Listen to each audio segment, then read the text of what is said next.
Welcome to the Filmlings Podcast, a bi-weekly podcast where we analyze all that goes into effective filmmaking. I'm Jonathan. And I'm Alex.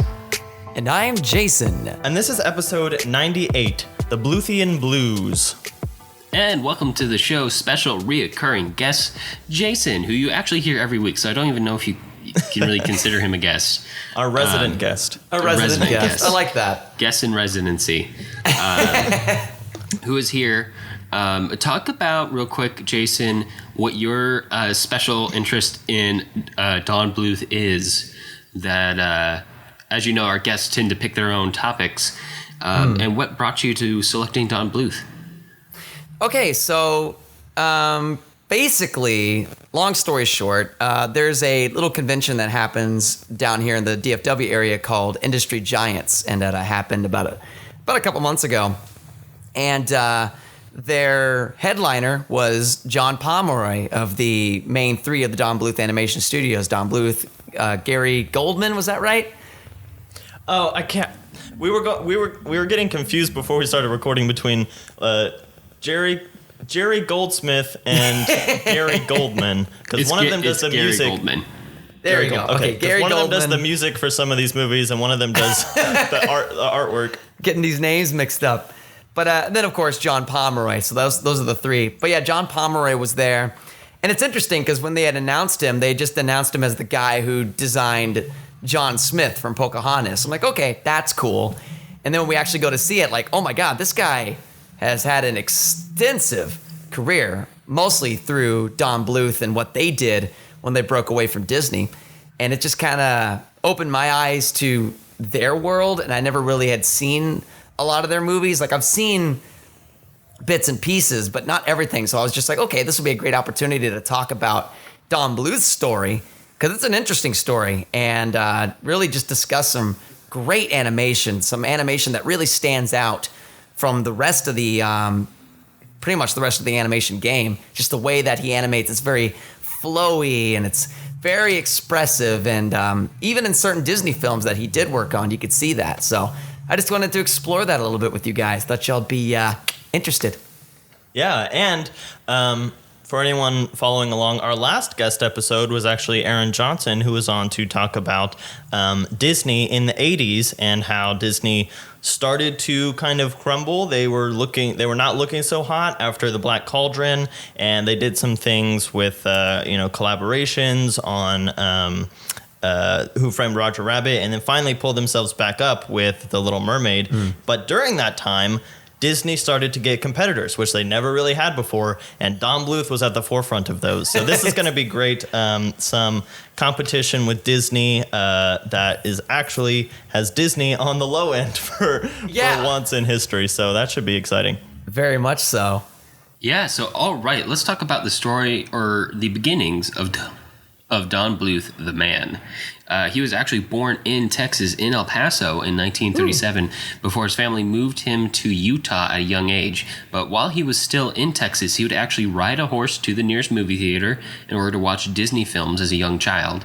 And then when he got back home, he would copy all of the pictures and illustrations he saw in Disney comic books. So he was kind of already interested in art and illustration and animation from a very, very, very early age. Kind of like that first wave of kids to actually grow up with it. Yeah, it's interesting you mentioned that, because you look at a lot of the origins of animators. And again, with Industry Giants, we had a guy come by. His name was Aaron Blaze. And the way he started was very similar. You know, he grew up watching Disney films as well.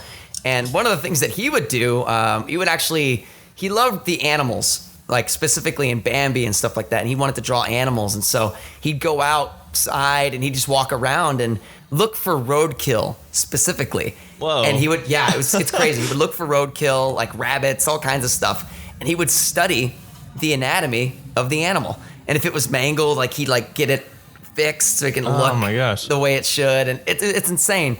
But a lot of those artists, that's how they started, was watching these Disney movies and all just being like, this is what I want to do. I'm going to freaking do it. And they're all kids. And for the most part, they pulled it off. And it's very fascinating hearing their stories. But yeah, just a little anecdote to go off of that notion. Yeah. A lot of them started at a very early age. and I know the experience of being in school and seeing all the kids who started drawing in elementary school and kept drawing through middle school and suddenly being good in high school, and you're just over there not being able to draw a stick figure. Yeah. Still with your stick figures. Yeah. But anyway, Don Bluth would grow up and would eventually go to BYU before dropping out to go work at Disney Animation, where he worked on it as an assistant on Sleeping Beauty, his first film credit. Then, after a later Church of the Latter-day Saints mission, he opened a theater up with his brother, dropping out of Disney Animation, but would still work for Disney on occasion. He went back to school and got himself a full English degree, and then he would go back to Disney full-time, where he racked up a whole bunch of credits, including Robin Hood, Winnie the Pooh and Tigger 2, The Rescuers, and Pete's Dragon. He was actually the director of animation on The Rescuers. But around this time, he was starting to get pretty disappointed with the way Disney was doing things. And this is something we've actually talked about in the Disney Renaissance episode with Aaron, how they started doing stuff like Xeroxing all the backgrounds. And, you know, the thing where cutting corners. As a kid, you could watch TV animation and see what was going to move because the colors were brighter than everything else surrounding. And he wasn't a big fan about that. So Gary Goldman, John Pomeroy, and 9 other Disney animators left and formed Don Bluth Productions. And they made his own short, Banjo the Woodpile Cat. Banjo the Woodpile Cat. We've all watched it very recently in prep for this episode. It's very catchy. Very catchy. I'll include a link to it on YouTube in the show notes. Mm-hmm. Yeah. And then he would go on to make The Secret of Nim, which is his first feature-length animated movie that he directed. It was pretty successful, but not enough to save the company from an industry-wide animator strike, which was probably Disney's fault. They have a really bad record. Good lord. Really bad record of that. But then in 1983, he, Goldman, Rick Dyer, and Pomeroy created the arcade game Dragon's Lair, one of the first games to have actual art inside of it instead of just a bunch of pixels. So think instead of like Pac-Man or Space Invaders, we're starting to look more like Legend of Zelda, which is actually kind of like a huge step in the development of video games to bring them close to like these little works of art that they are now. Well, it's almost like you're in control of like a cinematic, essentially, because I've played it. And first of all, pain in the ass of a game. It's ridiculous how hard it is, because it's one of those things where it's like games are so hard. In general, right? For sure. But like this one, like the idea of it, so it'll play a scene of the character walking into a room. And so you have like literally 3 seconds time to choose the right next corridor to go into. And if there's only one choice that's right. And if you make the wrong choice, you got to start the whole thing over again. And it's insane, but people loved it. And it's a lot of fun to watch too. That's why people have been really hoping for a Dragon's Lair complete film so they can watch this whole thing without having to be frustrated with their life. Anyways. Which we'll get into when we talk about what Don Bluth is up to nowadays. Oh, certainly. But also in the 80s, he began an affiliation with Spielberg and Lucas on An American Tail in 1986, which was produced by those two, along with Spielberg's other producing partners who would go on to create Amblin with him.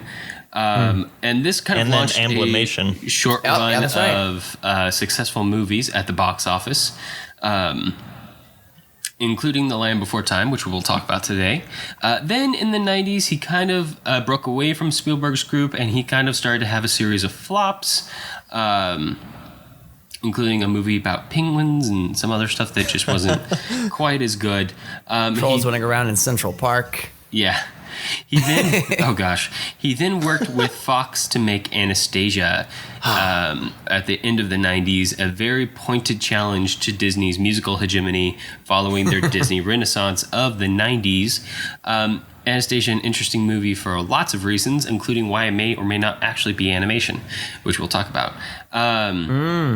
His next film, Titan AE, in the year 2000, was a box office flop. It did not do well. do well at all. It was a sci-fi post-apocalyptic thing. It was not. It did not fare And it well. was mostly 3D, I think. It was like a blend between the two, very similar to Treasure Planet. Which is a great comparison. Which Anastasia has elements of that too, but I think Titan AE had like a lot of 3D. Oh, yeah. And this led to Bluth basically exiting the animation scene for a while, up until 2015, when he and Gary Goldman launched a crowdfund campaign to get their new project, which they're currently working on and is set for release in 2020, which is a feature-length film of Dragon Lair, which they've already had a successful run of video games on. So looking forward to that next year from Don Bluth. That'll be amazing. I hope it works out. When you said 2020, I was like, oh, that soon. Yeah. Yeah, it's right around the corner. Crazy. It's right around the corner. Goodness gracious. Well, I hope it works out. The fact that it only took 5 years to turn around makes it probably the fastest Kickstarter campaign to ever actually fulfill its goal. That would be besides great. the baked potato, of course. Well, that's true. Yes. Yeah, that whole thing. Oh, gosh. All right. But, Jason, why don't you talk us through the actual films that we will be covering here today? Yeah, so The Secret of Nim, The Land Before Time, and Anastasia. Really, we just chose those 3 films just because those, I believe, are his pretty much goes through the different landmarks of his career. You have The Secret of Nim, which was his breakout film. And you have The Land Before Time, which was like whenever he moved to Ireland, and that was one of the first movies that he had done there. And it sucks because I would have loved to do American Tail as well, because I feel like that's a great representation as well. But just the same, I think The Land Before Time represents that, the middle of his career. And then, of course, Anastasia, which, again, the very direct, take that Disney kind of movie. And it very much worked out that way. We'll get into that later as well. But, yeah. Yeah, so just to get a little bit of background on a couple of these, The Secret of Nim comes out in 1982. It's based on a book called Mrs. Frisbee and the Rats of Nim from 1971 by Robert C. O'Brien. I think they actually changed the name Frisbee because the Frisbee toy had just come around and they didn't want to get confused, have any kind of patent confusion, which is, I don't know how you confuse a mouse. Oh my gosh. A mouse named Frisbee with, anyway. And Land Before Time from 1988, as you said, is an Irish-American production, executive produced by Spielberg and Lucas. And then Anastasia from 1992 was nominated for Best Original Song at the Oscars for Journey to the Past and Best Original Score. And it's kind of based on the legend of the Grand Duchess Anastasia Nikolaevna I believe of so. Russia. Anastasia Nikolaevna of Russia. Nikolaevna. Yeah, so it's the kind of the youngest daughter of the last emperor of Russia, who is rumored to have escaped the capture and Revolution, subsequent execution of the royal family during the Russian Communist Revolution of the early 20th century. And Rasputin was an actual person in that, but the mystical elements are a little bit embellished, I think, in the movie. So yeah, let's get into it. And I know, Jason, you had specifically requested that we take some time to cover Banjo the Woodpile Cat, which again, I'll include a link to if anyone wants to watch it. It's like 20, 30 minutes. But yeah, let's talk about this short film as kind of Don Bluth's proof of concept to the world, which I think it was him and his animating collaborators basically creating this thing in their garage for like 4 years just to prove that they could do animation on their own without Disney, because Disney is synonymous with animation at this point. Absolutely. And Disney kind of always will have that, I believe. It's just always cool when you see people just kind of roguing it like that. Yeah. And doing it in their garage is a feat just in and of itself. But yeah, Banjo the Woodpile Cat. It is a very sweet little short film, literally 30 minutes, tops. And it's just about this little cat who's a little troublemaker. Yeah. And, he gets scolded by his dad. And he's like, you know what? Forget this. I'm going to run away because I can handle a life myself. And he realizes quickly, I cannot. And so he meets this other cat who's an alley cat. And just he's like today's I'll group help you of out. young 20-somethings. Yeah, dude, it's actually kind of funny you mentioned that because I was like, whoa, I kind of get this. What the heck? Hits differently once you graduated high school and or college. Hits differently. I love it. Unfortunately, I haven't found my my jazz singer to take me under his wing yet. So still waiting for that still waiting guy. on that part. You're gonna go out but shining. it's really sweet, and you can definitely see because Don Bluth comes literally from Disney. He grew up imitating Disney. He worked for Disney, and so the interesting thing that I found through watching a lot of these again. Because I don't think I had actually seen Secret of Nim or Anastasia all the way through, and it's been so long since I've seen Land Before Time.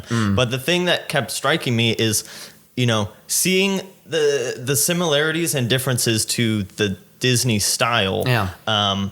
Because especially with some of the animals, like in Banjo the Woodpile Cat, all I could think of were the cats that I've seen over and over and over again in Aristocats, and the similarities in the way that they act and the like differences in the way that the cats are drawn and stuff. That, looked kind of odd to me, but it's just because I've been acclimated to Disney style of cat drawing.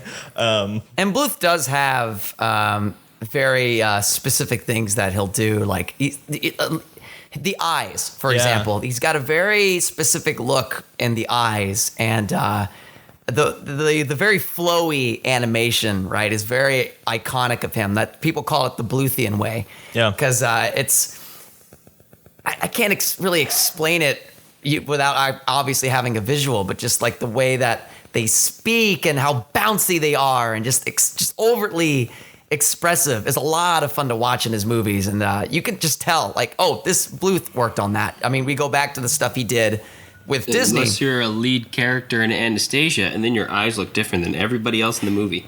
Right. That's very true. Something else that I noticed as well from watching all of these is he really captures childhood.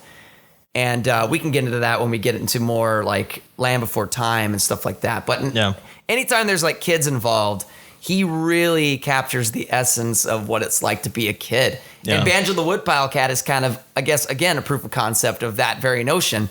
Because it's just about, this little kid. Yeah. And the way he acts, and you believe it, and you feel for this little kid, or cat rather. And very emotional guy, I don't know. He really knows how to take a moment to just let you sit and think about what you had just experienced with this character. And whenever things get sad, it gets sad. Yeah, and that's going to be a theme again through all of these movies, is that Don Bluth is not afraid to,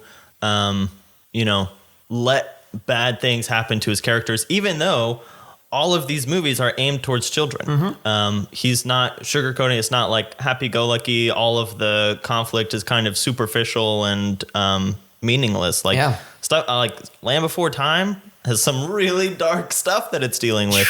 And so I think that's something that's really interesting, is that he's not just taking, because in Disney films, they do get dark, but it's dark in a really kind of fantastical way. I agree. And I think that although like the ways that the protagonists kind of deal with that can be applicable, the way that Don Bluth brings real life conflict and tragedy into his characters' lives, and especially the young characters, the children, is something that kind of sticks with you. And it's something that, pneumonia is a real thing that people have to deal with. Losing a parent is a real thing that people have to deal with. These are tough things. And Don Bluth is not afraid to put this in movies for younger audiences. And the fact that it's coming out of the eyes of these young characters. I think as a child, you watch there's a reason why The Land Before Time resonates so well with, our generation and the generation who experienced it, right? When it came out, is just his very genuine approach to these subjects, and being able to just, through the eyes of these kid characters, can communicate to children, and they can relate to that, especially if they are going through it. I think that's a beautiful thing, and you can't say that for a lot of kids' content necessarily. Yeah. And so in Banjo, it's the idea of being lost and not really knowing exactly where you are, where you fit in. Should you go? Well, and also realizing too, right, that you need your parents. Yeah. Your parents are here for you. And when you're in trouble, you know, it's because they love you. Mm-hmm. And I think that, too, is a very, very specific thing. I know me as a kid, I would have been like kind of embarrassed by watching it because I would have been like, yeah, that's kind of me, you know. And it's not always the theme in kids movies. Like I think I have a lot of problems with Brave, guys. But I mean, if you think about Brave, Brave, she goes against her parents and then has like no consequences. Right. Like after everything is cleared up, they just kind of like let her go on her way, and you know they don't reprimand her or anything for, you know, almost killing her mom and her dad. Kind of this idea like, be yourself. Yeah. Doesn't matter. You go the distance. But you're right. This one does have more of this idea of, you know, accepting consequence, accepting discipline as a part of life and a part of growing. Yep. Which I think is really interesting. All right, with that, y'all, do you want to jump into the first movie on our list today, The Secret of Nim from 1982? Go ahead and take it away with the summary, Jason. He's right here. Oh, it's me. The Secret of Nim from 1982. Plowing time is soon, and Mrs. Brisby hopes to move her family out of the path of the farm machines before it's too late. But her son is sick, and on her search for a cure, she is dragged into a world that might prove deadly. To save her family, she braves a cat named Dragon, a dangerous ancient owl, and a spiteful and murderous power-hungry rat named Jenner. Along her are Jeremy, a clumsy crow, Mr. Ages, a wise mouse and friend of her deceased husband, and Justin, the friendly captain of the Rat Guard. As the plot spirals around her, Mrs. Brisby finds herself closer and closer to the secret of Nim and the true story of her husband Jonathan's death. Wow, a live script reading. That was amazing. Also, rest in peace, Jonathan. I know. I felt so bad. But everyone revered me, so I felt pretty good about There that. you go, right? Good old Jonathan. Yeah, you only get part of your life secret from your wife and children. Yeah, well, it was for their own good. So. Was it? Because it seems like everything would have gone smoother in the afterward if Jonathan had just told his family what was up. I mean, she spent a lot of time in danger trying to figure out what was going on. That's brilliant. That's true.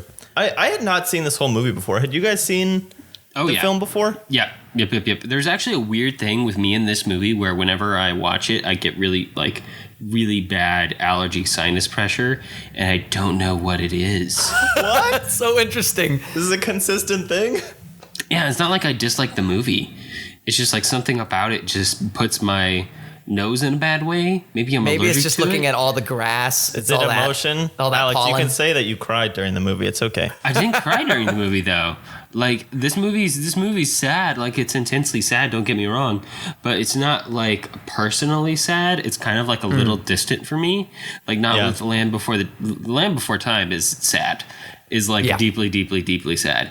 But I think it might be the fact that the story starts after Jonathan's death. You know, like, and Mrs. Brisby is, you know, not until like the very end of the movie does she seem to really reflect quite heavily on Jonathan's death. She's pretty preoccupied, which, you know, I don't blame her for, but it's all very driven. We don't see too much of Timothy's illness either. So we're not like wallowing in the fact that, you know, Timothy might die. Because once things start picking up, we're just kind of carried along, and we're like, we've got to get here for Timmy, but you know, Timmy's not like the front concern in our minds. Which I like that. I like that they give you a moment to like see him in the sick bed.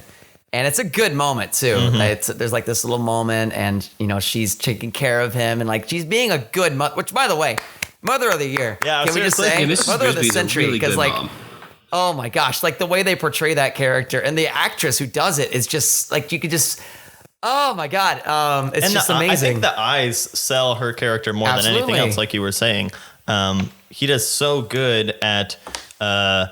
Using the eyes and her face to just like, she is so sympathetic in everything, like whether she's pleading for someone or trying not to get eaten by an owl. She's just like, oh, I'm sorry to be a bother, but you know, my son, you know, he's sick and I really want to take care of him. And he's like, oh, okay, yeah, we'll take care of him. He's like, oh, thank you so much. Yeah. Like she's just so, and she's especially just so thankful. like her design in contrast with some of the other characters that are really intimidating, like the owl, like the cat, even like Nicodemus or something. Like her character is just so warm and inviting looking that you're on board with her from the beginning, which Absolutely. I think is something that you really have to pay attention to in animation, because if you've designed this character, obviously not humanoid, that, you know, we can't relate with, then we're not going to be able to follow anything else in your movie. And Don Bluth is really, really good at that. I think he's able to bring a lot of human nature into any character that he puts up on the screen. And I think that's why The Secret of Nim is so effective, because it's a weird little movie. It's like this weird mix between science fiction and something that's almost fantastical. Yeah. And I saw one thing that apparently a lot of those fantasy elements are not from the book. So they came up with that. Mostly, I think it was more about the rats just using electricity and, you know, a little bit more of a scientific aspect. And so, because I kind of felt that disconnect too. I was like, okay, so we figured out about Nim. They got smart. They learned how to use electricity. But where did they get magic? Oh, I know. That's the thing that was kind of, it was never really expressed by the end of the film. But really what I was going at in terms of like the weird science fiction and the fantasy, it's like, you know, you watch the movie and you really feel for these animals, right? You feel for these mice. But by the end of the movie, there's this little message in there somewhere that just kind of goes to something a little more humanly deep, if that makes sense. It's just like, oh, that's what this is about. And we can get to that when we get to spoilers. But Jason, obviously the message is always have your nest ready for when an attractive crow comes along, right? Of course, right? An attractive crow that's voiced by Don Deluise. You know, it's great. Oh my Absolutely. Gosh. So yeah, I mean, going along with kind of classic animation, there's always a goofy sidekick. But what did you guys think about the horny crow sidekick? I'll let Alex start with that one. I'm curious to see how he felt. I liked him. I thought he was an interesting character. I did think he fit into the plot a little weirdly. And I actually kind of feel this way about a lot of this movie. Like, I enjoy it. I think it's a good movie. But sometimes some of the plot threads, no pun intended, don't seem to really link up. Like, they kind of fall in and out. Like, there's almost like too many. There's kind of too many ideas being juggled.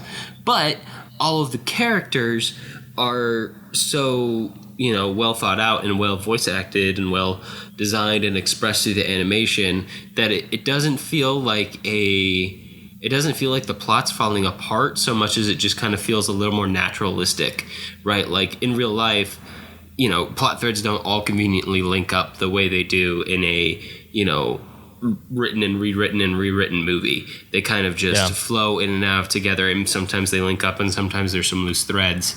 But, you know, like Jeremy felt like he was going to be a much bigger character when we spent like 10 minutes talking to him at the start of this hour and a half long movie. And then he just kind of vanishes for like a lot of it. And then kind of comes back at the end.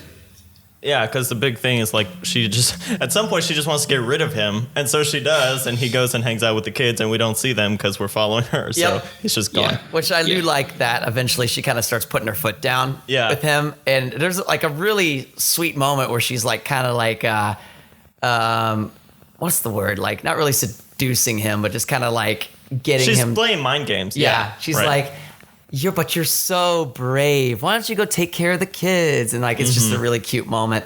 But yeah, I didn't mind him all that much either. He was a little obnoxious towards later on. I was like, okay, I get it. And I think it was a little jarring to me because there were no other characters. I mean, I guess the shrew ant was kind of that annoying, but she wasn't in it as much as he was even. Yeah. So he just kind of felt out of place, especially when it started getting much darker. But I guess that's kind of why they had to get him out of the way. Yeah, eventually they realized like this character might have been a mistake. Yeah, at least doing it this heavy. Because Don DeLuise, I could talk about him for a second because he did a lot of work with Don Bluth. He was also in All Dogs Go to Heaven. I think he's done some other character roles too for his other movies. And he's a great, like, just his voice acting is almost very slapstick in how he voice acts. And like the way he can quickly go between like having like a normal conversation, he's very, very expressive and excited, and then all of a sudden muffled and just doing his thing. Like he's just really good at being funny. And if it wasn't for the obnoxious crow, like, I think I wouldn't have liked actually, I should say, if it wasn't for Dom and his voice, I wouldn't have liked the crow as much. Because Right. Dom is just so good. Yeah. So that, whenever he would do his thing, it was fun to listen to. But then at some point you're like, okay, let's get along with the movie. Right.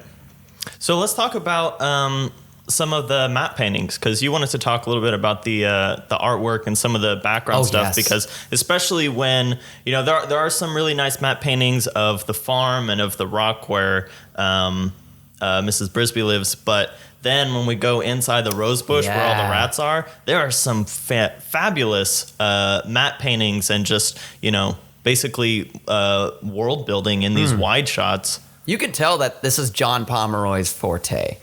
Because, again, that's kind of what he always was known for doing, was background. That was his thing, was being the background artist. And he knew how to animate, too.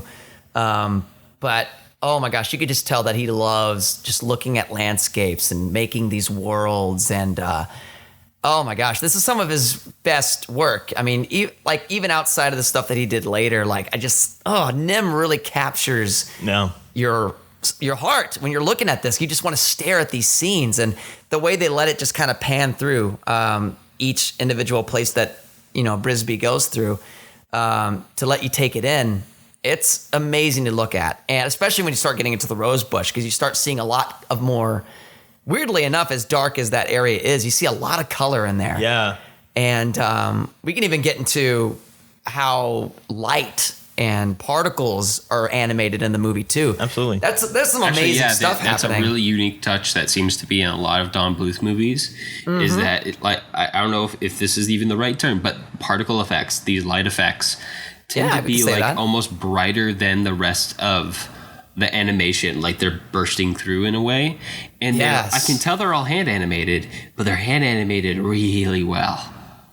I almost want to know what the process was, because knowing how they animated back then, which was already tedious enough, being able to pull off effects like that it's groundbreaking stuff that they're doing.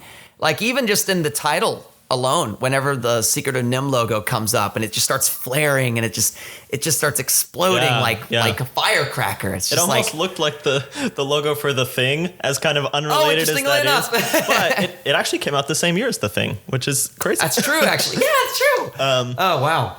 Yeah, so there was one clip from one of Don Bluth's classes that I saw in a video essay on YouTube, and he was talking about how when he was working at Disney, he asked one of the animators who had been there from the beginning, from Snow White, and he asked them how in Fantasia they had done this specific water effect and made it look really wet and beautiful and all this stuff. And they were like, I don't remember how we did that effect. No one wrote it down. And so it was like this attention to detail that Don Bluth was paying attention to, that he was starting to get unsatisfied with Disney about, because they weren't paying attention to those details anymore and they were losing that. And so I feel like that is what prompted him to put so much effort into these little tiny things like the particle effects, like the atmosphere, because he knew that those little things are the things that subconsciously make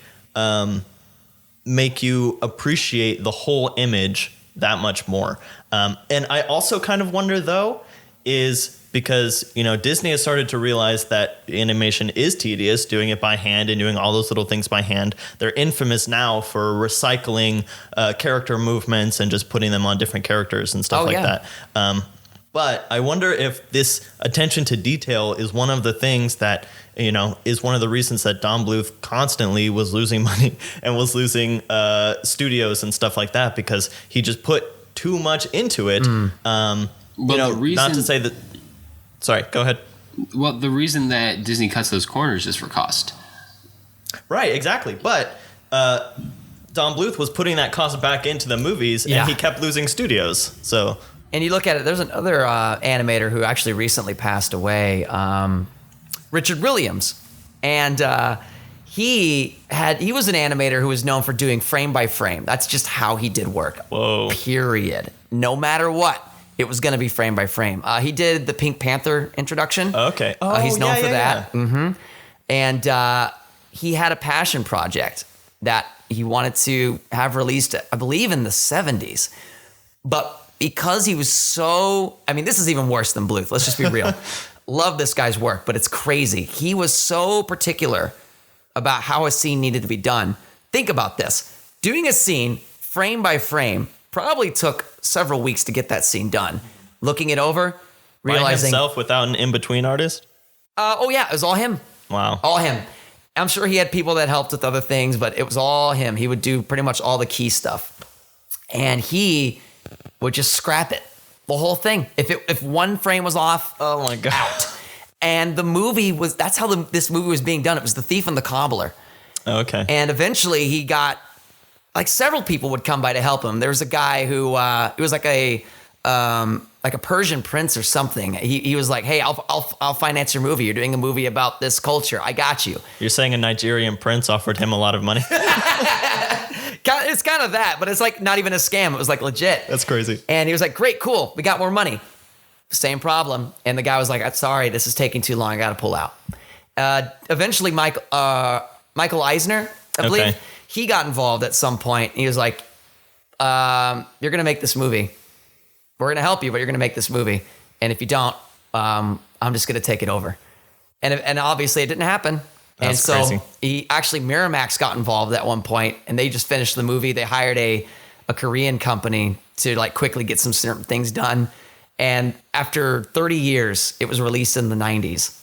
Oh my God. And it was like, it was like a bastardization of what it should have been. Yeah. But it's sad because like that attention to detail really killed his work in a way. Yeah. And Bluth, even though he was able to get stuff out, he wasn't able to hold companies for very long because it was just so expensive. Yeah. The There's stuff a that he was hard doing. balance there somewhere. Somewhere. But yeah, so let's, I guess, go ahead and get into the ending, because the ending is where everything gets really dark, and then also where some of those fantasy elements start to kind of come out. So what did you think about the ending, Jason?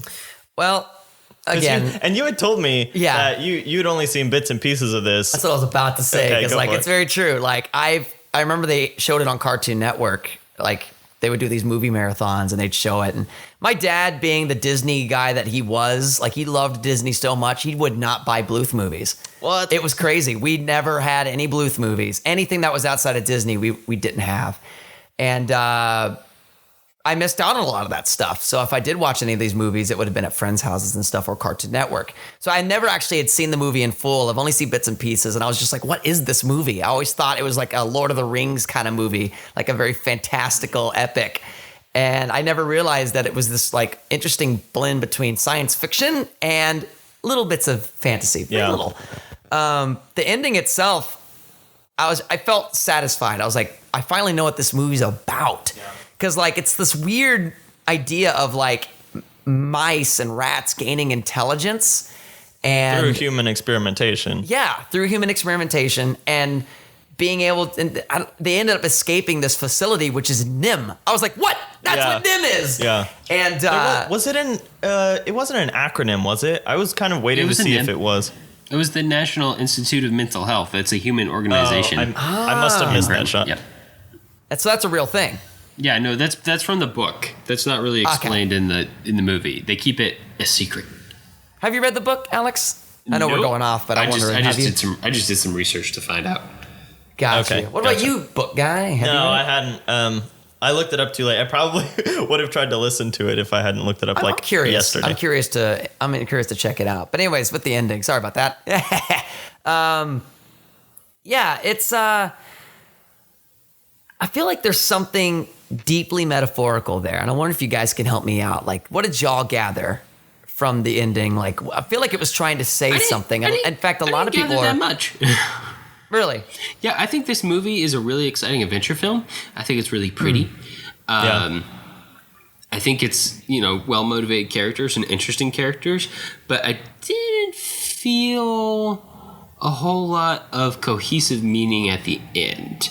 Yeah. Like I felt like it kind of has that first feature feel about it, where it's like this guy's a technician, he's really good at it, but heading a whole story is something that's a little new to him, and it shows in this one. I don't feel like the knot ties nearly as well as like the themes in like The Land Before Time.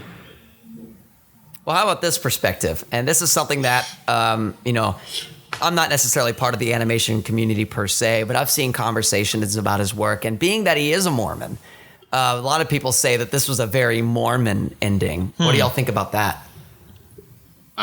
Does it not drink coffee? That's great. Yeah, I don't think I know enough to really say one way or another about, how it might be commenting on that. But I feel like it wasn't clear, even if it was. And I feel like this is one of those stories that had the potential to have a lot more of kind of a commentary within it, something like an Animal Farm or a Watership Down or whatever. But I don't know that it actually reached that level. I feel like it wanted to. Yeah, I think it was more about kind of the compassion and the community aspect and the helping each other, and then you get to the power thirst when you get to the guard guy who wants to take over. There's always and he that wants to one kill, person, and then they're attacking Nicodemus, and he's trying to become the leader and all that. So that's all kind of very general themes and stuff like that. So if there were more kind of specific Mormon ideas in there, I didn't pick up on them. So Okay. I'm not saying they're not in there, but I don't know what they were. Certainly. I'd be interested to find out, because they say that all the time. Like, they say that this was a very, Mormon movie. And I've never understood that, but, that's being that I'm not a Mormon myself. But I imagine he must have put something not with in that there. attitude, you're not.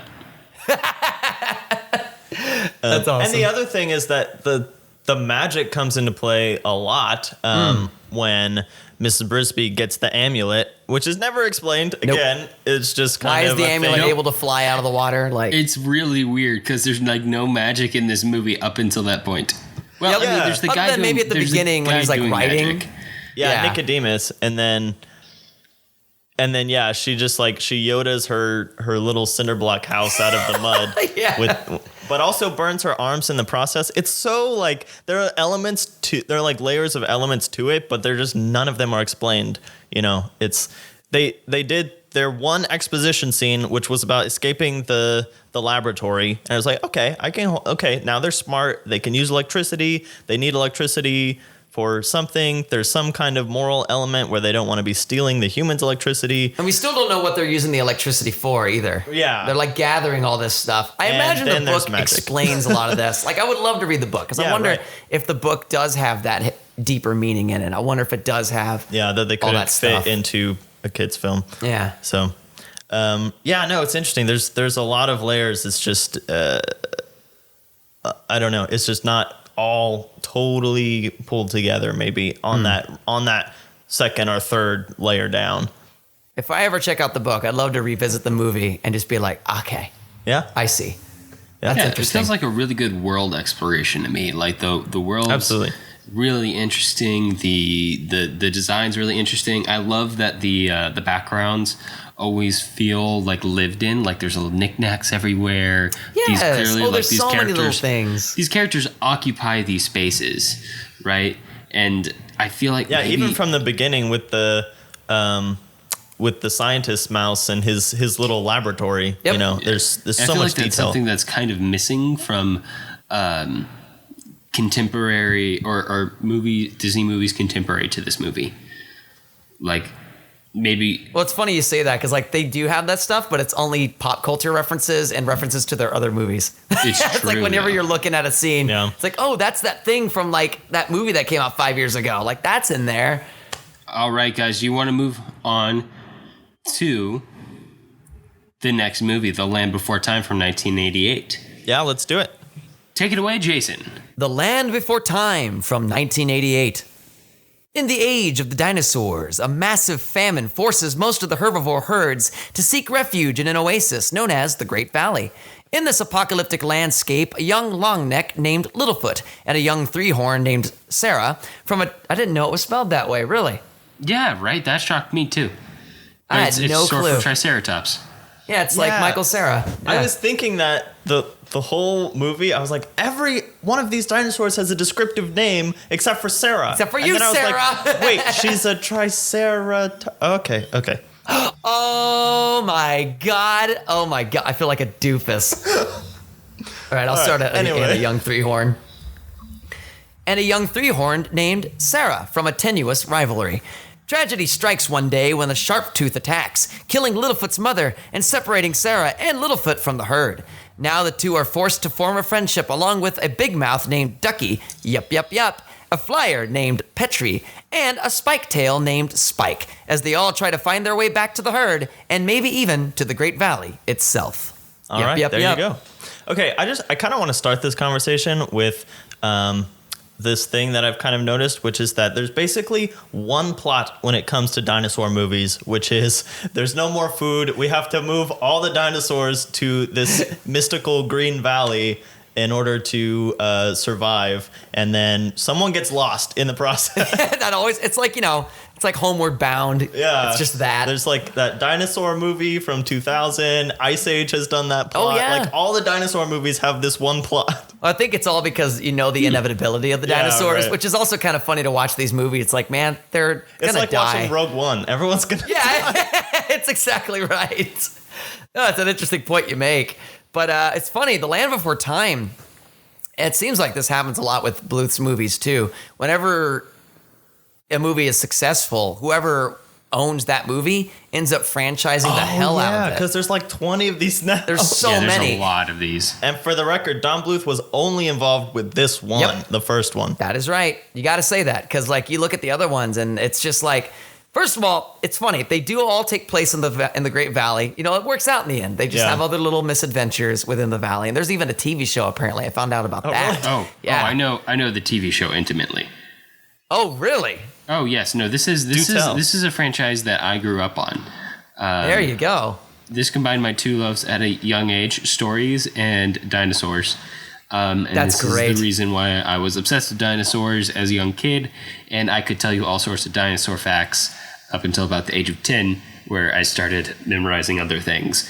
That's great, though. But Oh my gosh. No, I think I've seen this movie at least 24 times as a child, probably more. Until the point where I think I wore out the tape. That's awesome. But yeah, no, this movie is like deeply embedded in my childhood, and like everything came rushing back, right? Like the music came rushing back, which is really good. I forgot how good it is, although it makes sense because it's a Lucas Spielberg production. Right. Yeah, that's right. Yeah, and I was telling Jason that this is one that, we had some family friends that had this, so I watched it, 2 or 3 times over at other people's houses. So I had seen it, but when I was watching it, all I could remember were like images, like the too. tree star was something I remembered, the design of the characters I remembered, but I couldn't remember the story, so I didn't remember all the stuff that happened.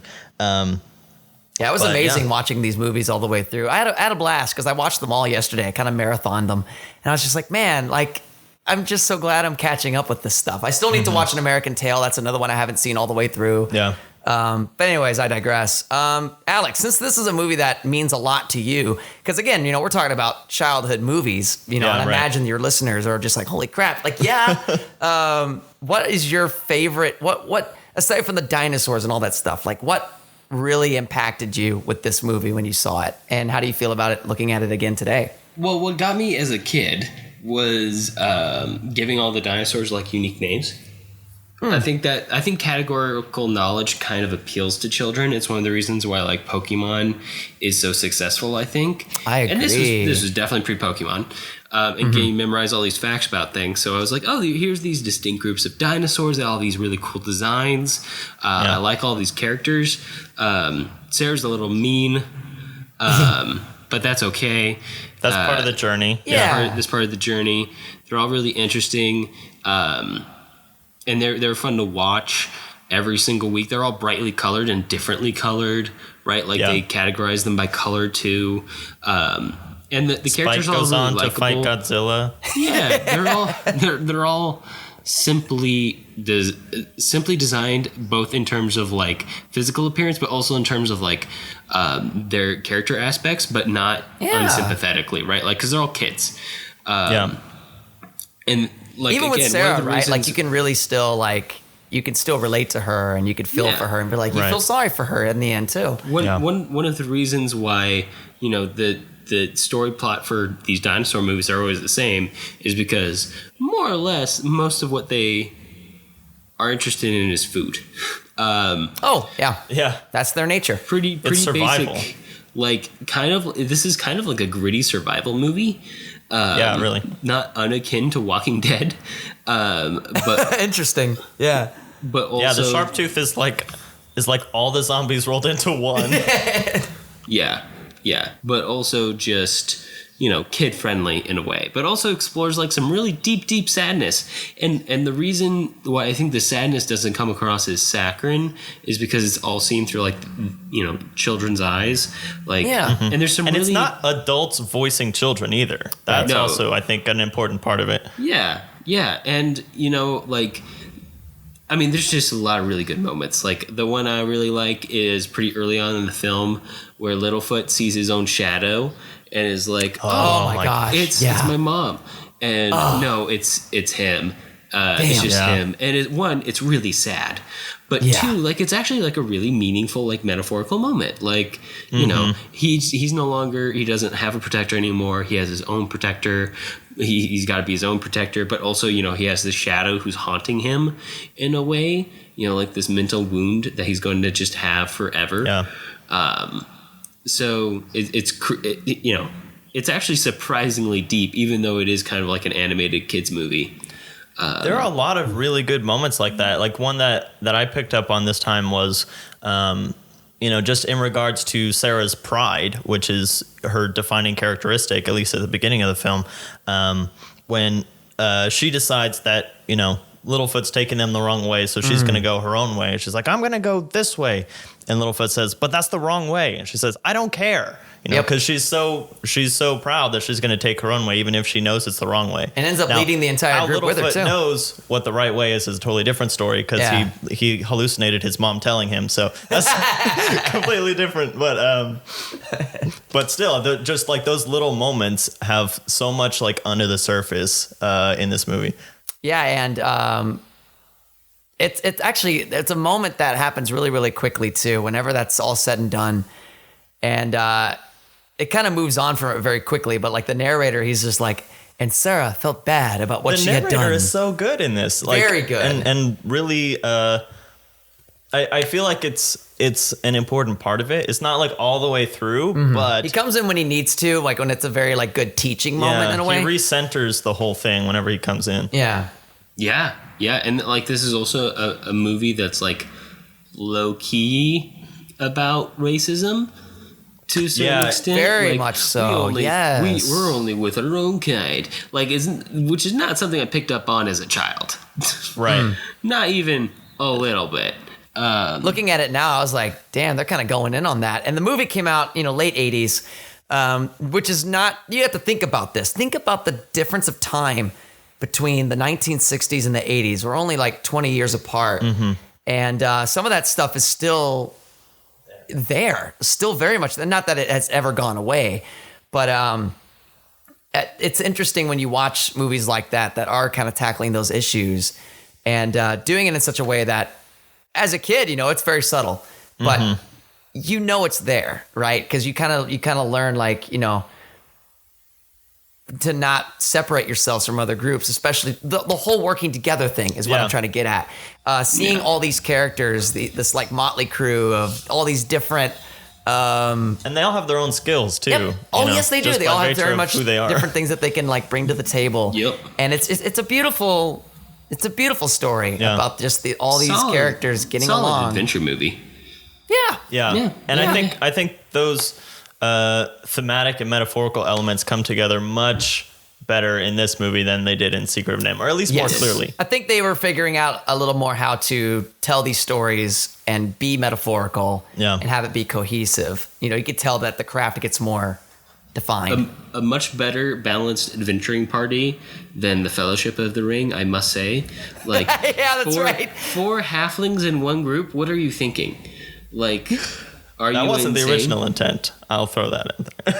They it's go off never the trail the original once. intent, Jonathan. They don't have time for second breakfast because there's no food. Yeah, they've all eaten it. So yeah, but the one thing that did kind of stuck out to me, as far as like, trying to apply this is, so I know that the point is that we're supposed to applaud Littlefoot's problem-solving skills, but I was a little scared by the fact of how quickly he came to the solution of murder and came up with a way to kill the sharp tooth. It's like, you know what? Forget this. I'm sick of this thing. Let's kill it. Let's lower it down to the water, and then we'll be up top, and we'll drop this huge rock on it, and it'll sink, and it will die. And maybe one of our friends will be lost along the way. I don't care. We're going to kill this thing. We're going to use it as bait. We're going to use our friend as bait, first of all. Which, speaking of that bait, so going back to like the Secret of Nim, right? You had the crow. He was kind of that goofy character. And this one, it's actually part of the main crew. We had that little pterodactyl guy who's kind of the goofy character. Yeah, kind of Spike too, a little bit. A little bit, yeah. The two of them don't do too much. Spike doesn't say anything. It's like a Jay and Silent Bob. Yeah. But yeah, there is this crew, but some of them obviously hold more story weight than others. Littlefoot and Sarah being the two main ones that we're watching them resolve conflict along the way. And then, Petrie is kind of goofy, and Ducky is just the one that we feel bad for. Yep. Guys, and she's video adorable. game side scroller where you could switch between which member of this party you were was actually I didn't really know that good. was a thing. No way. Wow, okay. Oh, yeah. I played the crap out of that as a kid. What was it on? Yeah, what platform? It was like Game Boy. No That kidding. sounds- Makes I'm sense. sure Yeah. for those of you who are a little more tech savvy, you could go find a ROM of it in a simulator and play it. Dude, I actually might try to, because I do that sort of thing. I'm going to see if I can find it, because I didn't know that was a thing. That's hilarious. amazing. Okay, any other specifics from Land Before Time? There is one thing I want to say. You know what? One of the advantages of having characters who are essentially just children and aren't, essentially, super duper like emotionally or mentally mature, is that a lot of their expression or complex expression has to come through on-screen movement, action, how they carry themselves, how they walk, how they act, their special skills, like Jason said, which is just good fundamentals movie making. Even when you have really, really smart or mature characters, to have a lot of their actions show who they are rather than their words. It's kind of like a nice little like inherent advantage to how this movie was built. And since all of the characters, are different types of dinosaurs, they all have a little bit different types of movement, but you can still convey the same emotions through all of these different, animal structures. And he does a really good job with doing that. That's a brilliant thing, too. It's like, you're working with dinosaurs. Who really knows how they walked? Who really knows how they moved? And you kind of go off of what the animals are today. But it's interesting you mentioned that, because, that's a really fun challenge to have, to not only figure out how we're going to make these dinosaurs express themselves through how they move, but also figuring out how they're gonna move. One of my favorite moments is with the fight between the Sharptooth and the Mama Longneck. Yeah. And there's a point where she knocks that dinosaur, that T-Rex, back, and watching it try to get itself back up, and it's pissed off, and it's just like raging, and it's like scraping at the ground. Head and little arms. Yeah, exactly. It's that. But it's like, it's amazing that they, it's like, this is probably how it would have looked. A battle between a long neck and a sharp tooth. It's very cool. Very cool. I just did the thing. But it's just dynamic. It's extremely dynamic. And the whole long neck too, it's just how big it is. Like, you get the size of it. And they just did such a great job with these dinosaurs. There are the other things where they basically just pull from, animals that we know, like dogs and cats and stuff like that. So like that moment that Alex mentioned earlier where Littlefoot sees his shadow and he runs up to the wall and puts his two front feet up to it and starts licking the wall. Yeah. Like it's just a puppy, Right. And That's cool. They pull from, and I mean, these two movies that we've been talking about are, almost exclusively populated by animals. And so these are, characters that in Secret of Nim, we know how those animals kind of look and move. And Don Bluth obviously had a lot of experience animating animals. That's right. Even going back to The Rescuers with Disney. Oh, yeah. So you pull elements from animals that we know and put them into animals that we don't know. And then that way they don't feel strange or awkward to us. And, Don Bluth already kind of knew in what ways to animate those types of animals to get a certain emotion across. You just, give it a really long neck now, or you give it 3 horns and a big shield thing on his head, or there you go. However those dinosaurs look. Yeah, and on the last note, before we transfer out of this movie, another movie about dinosaurs that I watched to death when I was a kid, but this one that probably doesn't hold up is We're Back, A Dinosaur Story, which has like John Goodman and like Jay Leno in it. It's a bizarre movie. I'm actually looking at some of the reviews on Letterboxd of it right now, and apparently does not hold up at all, but now I'm so curious I kind of want to go watch it later. I haven't seen it in a long time. That's one I'm going to have to revisit too, which John Pomeroy did work on that movie. Oh, interesting. Yeah, one of the 3. He was on that movie. It's funny, John Pomeroy, this is one more little anecdote before we move on. At the Industry Giants thing, he would talk about these movies like, I'm sure he knows the reception about some of these movies got, but he just talked about them like, made this movie. It was a lot of fun and we had a great time. And I'm like, that's good, John. A lot of people didn't like that movie, but I'm glad you had a good time. That's the thing. It's just he has such a great attitude. It's just, I don't know. It's funny when you look at those movies in hindsight. All right, well, let's move on to a film that only has a couple animals in it, but mostly humans. Anastasia from 1992. Give us that one, Jason. Anastasia from 1997. After the fall of the Russian royal family, the lone survivors of Rasputin's wrath are 8-year-old Grand Duchess Anastasia and her older relative, Marie, who escape with the help of a servant boy named Dmitri. 10 years later, Dmitri is enticed by the 10 million rubles offered by Marie, now safe in Paris, to return Anastasia to her, who herself had finished growing up in a rural orphanage. Dmitri and his partner in crime, Vladimir, don't believe this Anya to be the real Anastasia, but she looks close enough, so they go off to Paris. Meanwhile, an albino bat named Bartok releases his master Rasputin from limbo, and soon he's back after the Romanovs he missed the first time around. And so, what should only be a musical adventure across Europe with an evil sorcerer on their heels is complicated even further by the eventful reminiscing and romance between Dmitri and Anastasia. And this film is not a ripoff of Disney at all, right, guys? Not in the slightest. Wink, wink. No, he very much had a vendetta.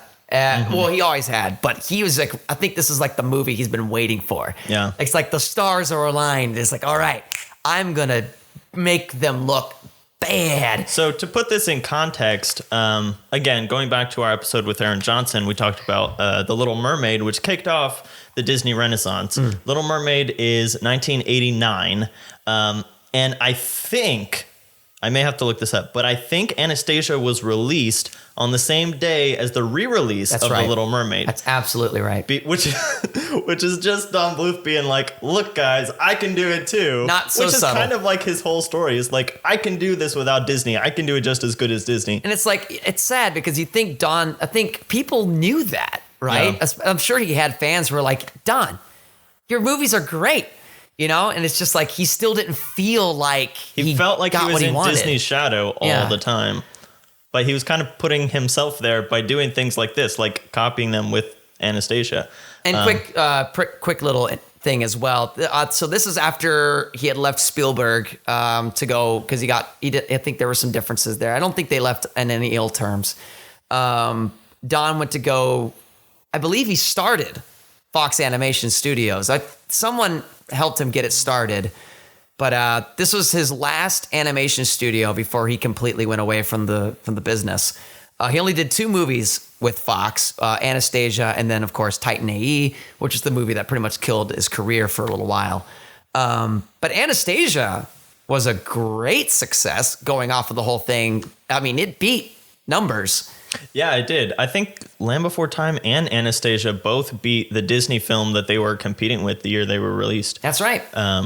Which is a huge feat on its own. I think Anastasia was like a significant amount too. Yeah. Like, there's no doubt about it. It was a great movie and people loved it. Yeah. I mean, I loved it. It's one of my favorite movies, even though compared to like The Secret of Nim, it's not as, I don't want to say metaphorical or deep or anything like it. Nim wasn't that much, but it's, like, it's kind of more traditional. It's what we know. There you go. And That's the word. We're used to those types of stories, those types of fairy tales. Of course, they're taking kind of a real life event and putting a fairy tale spin onto it. Yeah.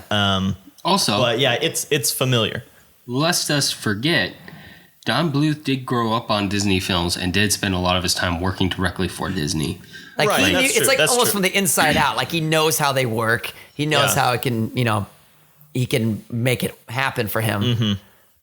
Which, makes sense why it was so damn successful. Because like, it's almost like he was just like, he was taking all these things, like he knows all the secrets. Yeah. So I think that's probably the conversation is what elements did Don Bluth use and improve on, and what elements did he change, and how does that hold up to some of the especially Disney Renaissance films that were coming out at the same time? Well, I'm going to kick it off with, because going off the Renaissance films, not only was the Renaissance films,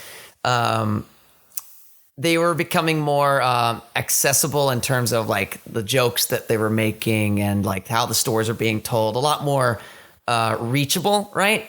One of the things that made those movies reachable was how women were being portrayed in these films. You look at Aladdin. Oh, and, yeah. maybe a little bit of Little Mermaid. But you look at Anastasia, and he's very much going with that trend as well.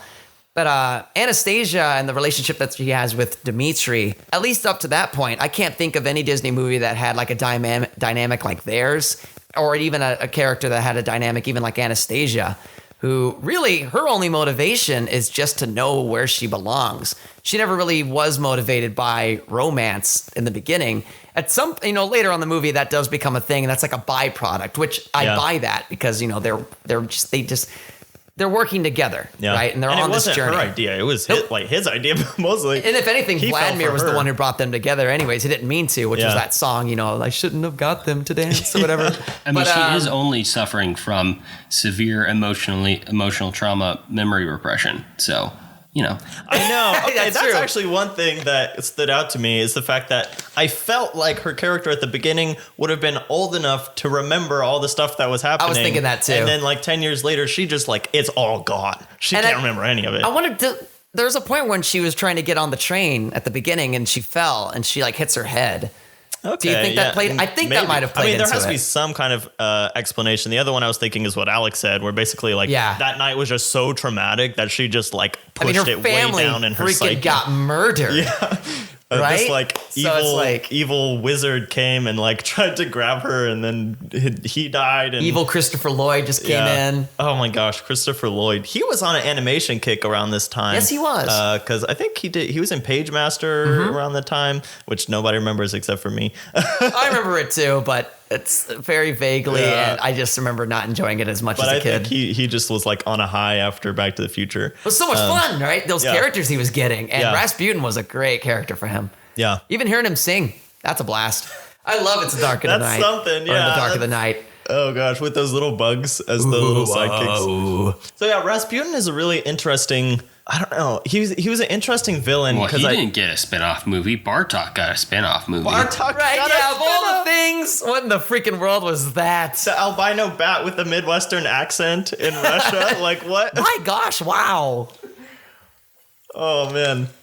And yeah, I the kick her, characters sir. in this movie are kind of all over the place. I feel They like are. You could tell that he's kind of picking elements out Yeah. from other, of course, the Disney films, and he doesn't do them badly either. I mean, it all works somehow. Okay, so there's this weird thing that I kind of experienced while I was watching this movie, which is almost like a Disney uncanny valley, where it was so close to being looking and feeling exactly like a Disney movie, but it was different in really subtle ways Yes. that kind of like tripped my brain up.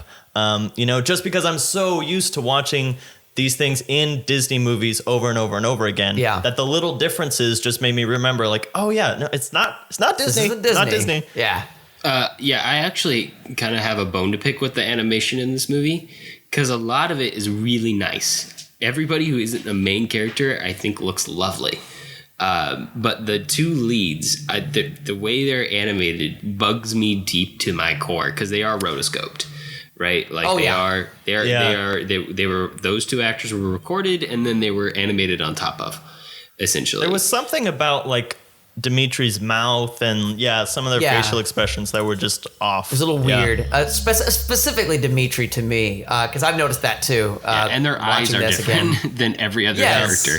And I don't think that rotoscoping is something that was exclusive to this movie. I think Disney had done stuff like that. Oh yeah, for sure. I mean, Sleeping Beauty as early as that, even maybe earlier. It was common to just not necessarily rotoscope, but to record something to see how it would look. Yeah. And I imagine they got John Cusack and No, actually, I was watching a special feature, and they said that they had other actors do the live action recording. Really? John Cusack was actually saying that they had other people than him. They recorded all their dialogue first.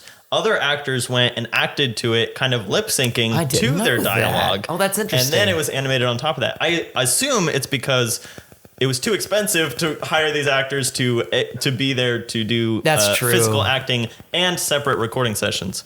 So there were like this weird process for the animation, and then on top of that you have the 3D elements, which you and I have this shared affinity for a Disney movie that very few people actually like, which is Treasure Planet. It's so sad, and it's funny again with Titan AE because like I feel like the relationship between those two movies, Titan AE and Treasure Planet, they do have a relationship, whether not canonically, is that the word? Like they obviously, they're not. Yeah, they're completely separate. Yeah, that's what I'm trying to say. Thank you. But in terms of how they were marketed, in terms of the theme, which is like being in space, and it's like this like adventure. Yeah, this like action flick in space, and it's like. Have you seen Titan AE? I've seen. That's another, again, Don Bluth in general. I've just seen bits and pieces of. Okay. And it's like, I liked what I saw with Titan AE. I feel like I would have loved it as a kid. I just don't know why they couldn't market it. Yeah. Why didn't it work? I have no idea. But I do know, like, just from the little clips that I've seen, it looks like it was heavily 3D animated. Whereas like Anastasia and Treasure Planet have elements. They have like props and little things that are 3D animated. It's weird because like you look at let's just go with the intro scene where they're in the ballroom and there's a point where Rasputin comes in and he like strikes his like little magic thing and it hits the chandelier. His magic little talisman is all 3D. In fact, with objects the skull like that. on it. Yeah, the little staff and the music thing. box is 3D. There's one shot where Anya goes into the old palace after it's all kind of in ruins, and they do this 3D move, and then you see like the balcony, which just felt like awkward because you can't. I mean, you could animate that in 2D, like by hand, but it's really hard. Like the perspective changes is so difficult that move has to be done in 3D. But cutting from 2D to that one 3D move was a little bit jarring. Well, you look at Beauty and the Beast, and they did that. They did that with the the Beauty and the Beast song. But it has a different feel. Right. It has a very different feel. You're very right about that. And it goes back to what Alex was saying about just how, I thought it was either you or Alex, regardless, that a thing where it's like, the uncanny valley of it feels like a Disney movie. It isn't, but it just feels like it. Yeah. And it's almost there, but it's not bad that it doesn't hit all the marks. Because I like that it's its own thing, right? But I get it. It is really strange because like you want it to do what Disney does and it doesn't. Yeah. But he has his own charm, which Don Bluth, of course, obviously has. And it stands out, even outside of his other movies, too. I mean, just from what we've seen with Nim, Land Before Time, it's like a completely different venture for him. Yeah. Maybe because he's focusing on trying to hit all the Disney beats. One of the only like human-driven films that I like. Even like his bombs were like the Penguin one, and stuff like that. There were so many animal-driven movies that here he breaks into the human realm, copies Disney, does the music thing. He follows the Disney formula that we talked about with Aaron, where there's the I Want song, where Anya's like, I want to have a family. I want to know where I belong. There's the villain song, where he's like... In the dark of the night. He's just talking about how he wants to straight up murder Anya. Yeah. Like, that's his whole motivation. He doesn't... Like, there's no power for him to get. He's already dead. There's nothing for him except murder Anya. And, I think ultimately... I don't know if he necessarily said that it would get him out of purgatory, but I think that might have been it too, is like he wants to leave limbo. Yeah. Yeah, but I don't know, because Even still. he sold his soul for that thing, which just was wants to just kill to her. get them. Yeah, he just wants to Yeah. kill her. Because, like, I mean, I was thinking through the different Disney villains. It was like, Jafar wanted power, Ursula wanted power, and all, like, they have something other than just murder the protagonist. Which I kind of like that, though. I like that because he's just such a crazy character, Yeah. right? And being that that's his only motivation, it's hilarious. Yeah. Because he doesn't ever do it. Yeah, because this is the other thing that bothered me about Rasputin is for the first half of the film, he sends out his little demons and they like tinker with things. They like break the train and stuff. But then he's like, these are pointless. They like destroyed the bridge. Well, okay, they destroyed the bridge, but it didn't. The point is, like, he could have left at any time, and then he finally realizes, all right, fine, I gotta go up there. do it myself. And then he doesn't show up for another, like, 20 minutes while the other characters figure out their whole confusion It's and called plot. thing. It is. It's called plot. It's called convenience. And then he shows up, and they have their battle with Their the battle. 3D horse statue. It's crazy. It's so crazy. If this was a live action film with similar problems, we probably wouldn't be speaking about it on this podcast. It probably wouldn't have made the cut and would have been notable in any way. But because it's a beautifully animated movie, we can overlook some of those plot contrivances. That's true. That is very And true. it is. And one of the images that stuck out the most to me was, again, when Anya's in the palace and she walks onto the ballroom and all of the paintings kind of come to life and that's they cool. float down and fill the ballroom. That was a really evocative image that I thought was great. And the music went well right with it. It's Yeah. just like la da da, and it's just Yeah. like, whoa, what are Yeah. we seeing? It's great. That was a really nice theme from the music box Yeah. that had story relevance, but also was just really nice musical theme that carried throughout the whole movie and never got tiring or annoying, really. Not at all. And I love like movies and any kind of media that does that has like that melody that plays throughout the film. Dude, the music in this movie is was amazing. really good. Music Yeah. is actually probably maybe my favorite part of the whole thing. Oh, agreed. Like there's a point where enchanted. like, oh, it's amazing.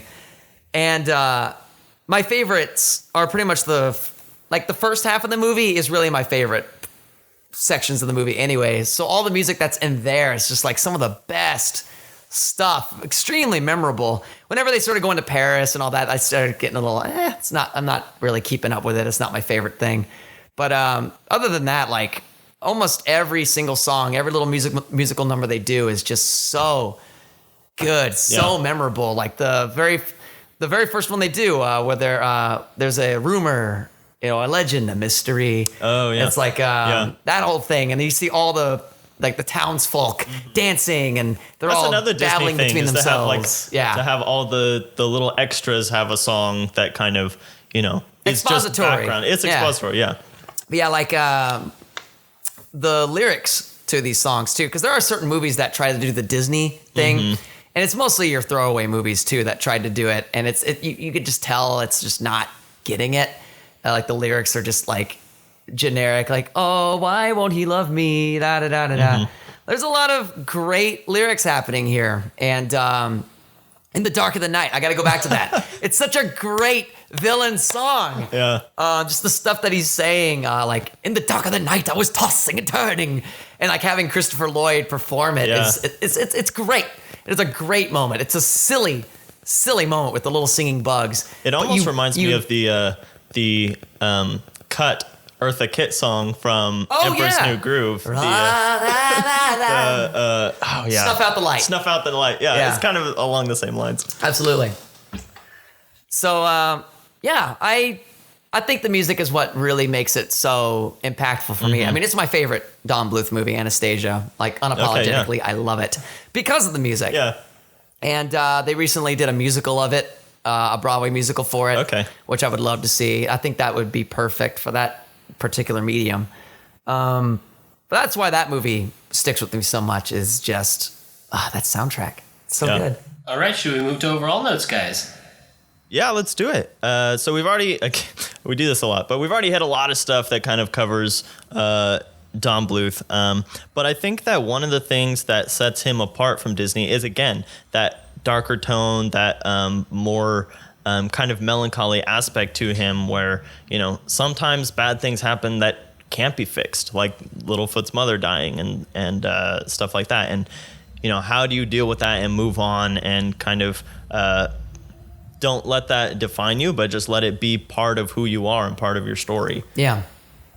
And it's not an easy thing to, tackle. Yeah. I imagine that took a lot of time to really just think about how are we going to express this and make it not just, work for the story, but understandable to children. Mm-hmm. Do you guys think these are children movies? Kids movies? I don't like considering things kids movies necessarily, just because it's something that even me, being a 20-something, us, right? We can learn from this stuff even now. It's like sometimes it's those basic ideas that really hit home the most.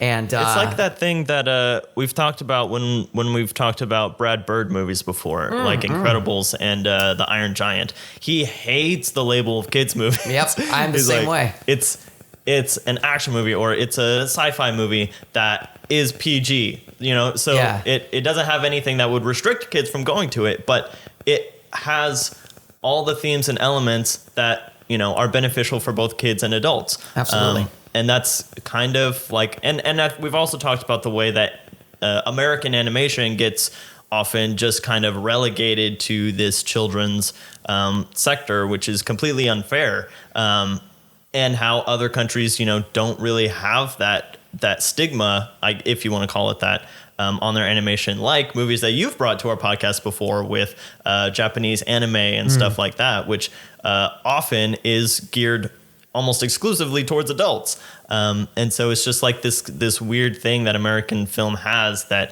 if it's animated, it's for kids, and it doesn't have anything to teach us older people. And a great side note to go with that is it's interesting you mentioned that about the difference between American animation and everywhere else. I almost did a series instead of Don Bluth where we just kind of did like a sampling of different animations from different countries, which would be a lot of fun for y'all to do. I definitely believe it would be. There's a movie called A Cat in Paris, and it's a sweet little movie about this little girl and her mother, and there's obviously something going on with this family. Like the mother's going through a lot. She's a single mom, and she's just trying to take care of her kid. And the little girl, she won't speak, and that frustrates her mom. But that's because there's a trauma that's that's there. I forget what it was. And then all of a sudden, there's this like bandit and his cat that he goes to go rob their home, and the little girl meets the robber and the cat and ends up befriending them. It's really strange, and it really touches on a lot of heavy subjects, a lot of like family drama, a lot of family tension. A lot of families kind of have, especially when you get into like maybe there was a divorce, maybe something financially happened. They talk about that, and they also being that there's also like a crime. There's like this villain, right? And he's like this mobster. And the stuff that he does too, even in this kid's movie, quote unquote, like he's pretty visceral in the lines that they give him. But it's in this movie, and it's not afraid to be honest about some of this stuff. And I just appreciate that a lot. It's a great little movie. And there's a lot of movies that do that don't really label themselves as kids movies. There's a great company called G Kids that distributes these films.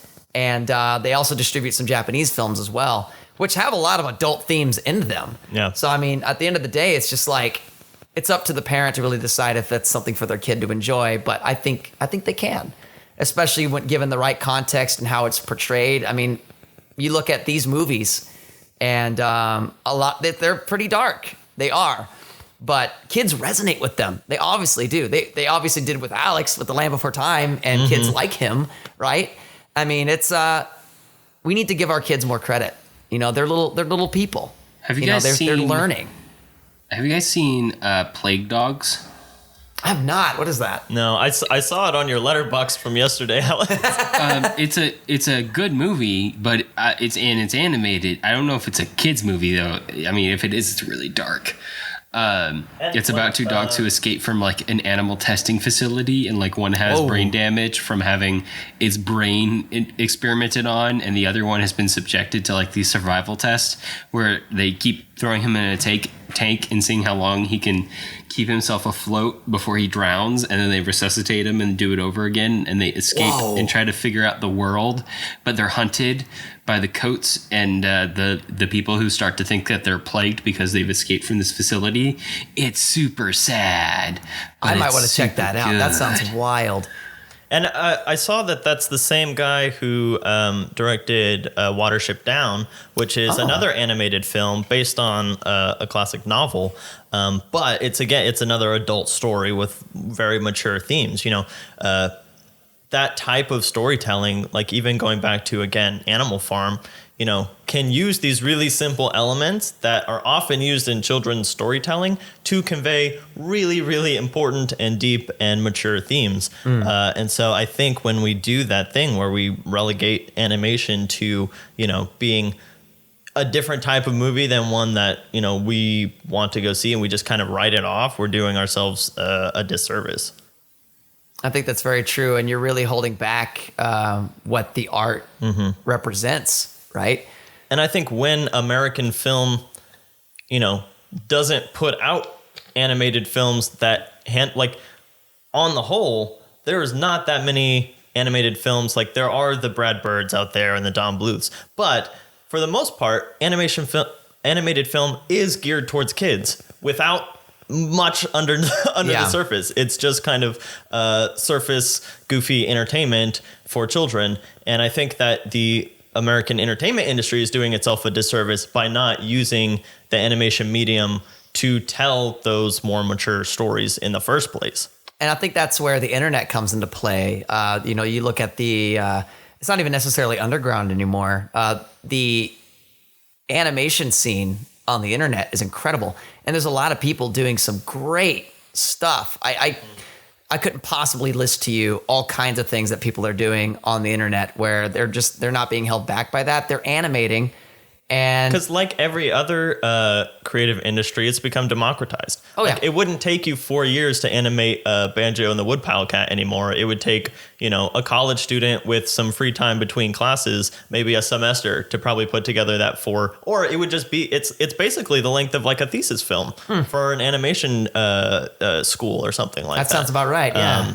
And so it's becoming much more prevalent, and hopefully those people going through those programs are able to then take those skills and put, again, those more mature themes into that type of storytelling. Absolutely. And I think it's going to happen. You know, there's with every medium or genre or whatever that gets oversaturated, right? There's always that underground. And there's always somebody doing something that's against the grain.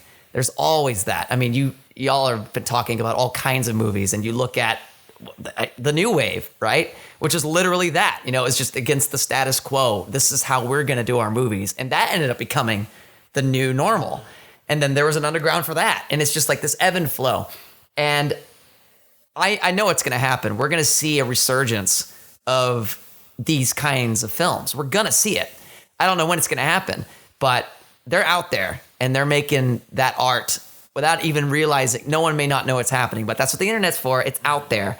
And I'm excited to see that get attention again and really bring some great thought-provoking, just not even that deep, just stuff that's just something that can like really, really change the life of a kid who's watching it and just like really just like feel it and understand it and just relate to it and be like, that's me. I'm going through that. And it be just not be afraid of the raw details, you know? Yeah. I just think that's so important. And it's sad to see that that's the state we're in, but there's hope. And I'm excited to see where animation's going to go within this next decade. We're coming up to 2020. Yeah. Anything can happen. Anything can happen. Cool. All right. Well, I guess that kind of covers it. Pretty much. Let's talk about some of the stuff that we'll be talking about on the show next time, Alex. All right, next time on the podcast, we're going to be doing a deep dive back into Hollywood history to explore the world of classical Hollywood romance, by which we mean some of the biggest and best known stories from classical Hollywood, all of which happen to be romances, because that's what sold. That's how so the Hollywood three do. we're going to talk about are Gone with the Wind from 1939, still the top grossing movie when adjusted for inflation of all time. That's amazing. Casablanca from 1942, and One of West my Side favorites. Story So good. from 1961. And It's been a while since we've had 2 movies over 3 hours on the podcast, I think. It's been a while. I think West Side Story is over 3 hours. If not, it's close. It's close. But yes. Have y'all done the James Dean trilogy yet? We haven't done any James Dean yet. Y'all should do the James Dean trilogy. We'll have to look into that. These are 3 movies that I think actually anybody knows. Like, it literally doesn't matter like who you are. I think you've heard of these 3 names. Yeah, you'll know the titles at least. At the Even very if you least. don't know what they're about. Or you probably have heard some references to them. But there you are next time on the podcast, going back to a deep dive of classic Hollywood history. I'm sure just chock full of production trivia. So much, yeah. And all sorts of stories. But it was a joy speaking with you, Jason. Oh, it's always good to be here. And, I'll always be your summary guy. So, it's not like I'm going to disappear. I'll be around. But I guess till next year. I feel like we always do this around the same time. But this Yeah, we try to hit point in the season. our regular guests per season. So That's pretty cool. yeah, for sure. Thanks for coming on. It's always interesting to see like the breadth of interest that our guests have, because you've had everything from anime to Tim Burton's Yeah, we like did the spooky horror stuff, and now something completely different with Don Bluth. Which I enjoyed doing. I'm glad we did this because I got to revisit these movies for the first time and actually watch them in full. And that's a blast. That was so much fun. Yeah, absolutely. And it's a little bit of a break from our last episode on John Carpenter's horror. Oh, yeah, sure. I bet those are fun. So it's a good breather. For sure. Cool. So yeah, if you guys listening would like to support us here on the podcast, we have a couple avenues of donation. We have a coffee account and a Patreon account. On our Patreon, if you donate $5 a month, you can get our bonus podcast. Our last conversation was about Crawl, which is apparently Quentin Tarantino's favorite film of the year, according to one source that I saw That's on Twitter. interesting. You can find out if we share his sentiment or not on the bonus podcast. And our last Patreon commentary track for $10 a month was Alex's commentary of The Asphalt Jungle, which was one of the noir films that we covered in our John Huston episode. Yep, so that's it. Well, that's about all the time we have for this episode. If you have movie suggestions for us or just want to reach out, I can be found on Twitter at JSSatchel. And I'm at Alex Garinger. And I'm at the Blue Jay 1994. And to find links to things that we talked about today, you can view them on the blog at thefilmlinks.com. If you like the show, let us know. Leave us a review on iTunes so other people know what we're all about. We definitely appreciate it. Talk to you next time. All right. Thanks again, Jason. It was a pleasure. Always, guys. Love you guys. Love everybody. Peace out.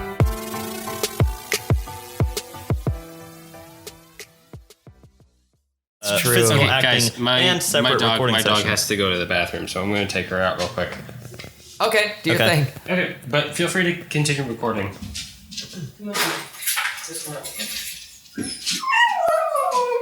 Oh, there it is. That's great. No. Yeah. Wow. Right? Oh, that's so exciting. Like, literally, that's the thing. Good girl. I know. You feel jet. She's doing the meme. Oh, man. Yeah? Schnoofle? Um, Schnoofle? Sniffle? Sniffle? Sniffle? Oh, am I getting licks because you're happy to go outside? Yeah. Yeah, let's go. Let's go. Huh? Cookie, Why let's did go it outside. take him so long to get it up? I know. Like, this is your thing, Alex.